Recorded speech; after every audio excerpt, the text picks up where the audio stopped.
എനിക്ക് ഇത് ബസ്സിൻ്റെ ഓണേഴ്സിൻ്റെ അടുത്താണ് പറയാനുള്ളത്.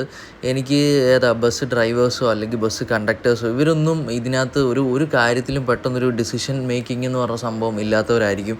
എനിക്കതിന് അനുഭവപ്പെട്ടു. കഴിഞ്ഞ ദിവസം ഒരാഴ്ച മുമ്പ് ഞാൻ JSR എന്ന് പറഞ്ഞ അവരുടെ ട്രാവൽസിൽ നിന്ന് ബസ് ബുക്ക് ചെയ്ത് നാട്ടിലോട്ടെന്ന് വെച്ചാൽ പത്തനംതിട്ട പന്തളത്തോട്ട് ഞാനൊരു ബസ് ബുക്ക് ചെയ്തിട്ടുണ്ടായിരുന്നു. വണ്ടി 10 കിലോമീറ്റർ കഴിഞ്ഞപ്പോൾ തന്നെ വണ്ടി സെൻസർ പോയെന്ന് പറഞ്ഞ് ലൈലാൻഡിൻ്റെ അവിടെ സർവീസ് സെൻ്ററിൻ്റെ ഫ്രണ്ടിൽ കൊണ്ട് ഒരു 2-3 മണിക്കൂർ വണ്ടി നിർത്തിയിട്ട് കുറേ ആൾക്കാർ ഇറങ്ങിപ്പോയി ദേഷ്യപ്പെട്ട് റീഫണ്ടൊക്കെ ചോദിച്ചുകൊണ്ട് കുറേ ആൾക്കാർ പോയി.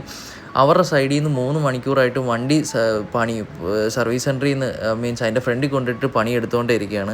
അപ്പോൾ അത്യാവശ്യത്തിന് നാട്ടിൽ പോകുന്നവർക്ക് ഇതൊക്കെ ഭയങ്കര ബുദ്ധിമുട്ടാണ്. സോ ഓണേഴ്സിൻ്റെ അടുത്ത് പറയാനുള്ളതാണ്, നിങ്ങളൊരു വണ്ടി ബ്രേക്ക് ഡൗൺ ആയി അല്ലെങ്കിൽ സെൻസർ പോയിട്ടുണ്ടെങ്കിൽ അടുത്ത വണ്ടി പെട്ടെന്ന് തന്നെ വളരെ ഫാസ്റ്റായിട്ട് തന്നെ അറേഞ്ച് ചെയ്ത് കൊടുക്കണം. ഞങ്ങൾ ഇത്രയും പൈസ കൊടുത്ത് വണ്ടി ബുക്ക് ചെയ്തിട്ട് പോകുന്നവരാണ്.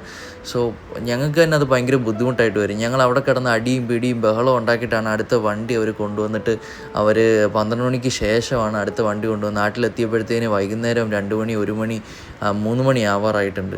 സോ ഞങ്ങൾക്കിത് വളരെ ബുദ്ധിമുട്ടാണ്. ഞങ്ങളും ക്യാഷ് തന്ന് വണ്ടി ബുക്ക് ചെയ്തിട്ട് പോകുന്നവരാണ്. ട്രെയിൻ കിട്ടാഞ്ഞിട്ടാണ് നിങ്ങളുടെ ബസ്സൊക്കെ എടുത്തിട്ട് പോകുന്നത്. അപ്പോൾ നിങ്ങളതൊന്ന് ശ്രദ്ധിക്കുക.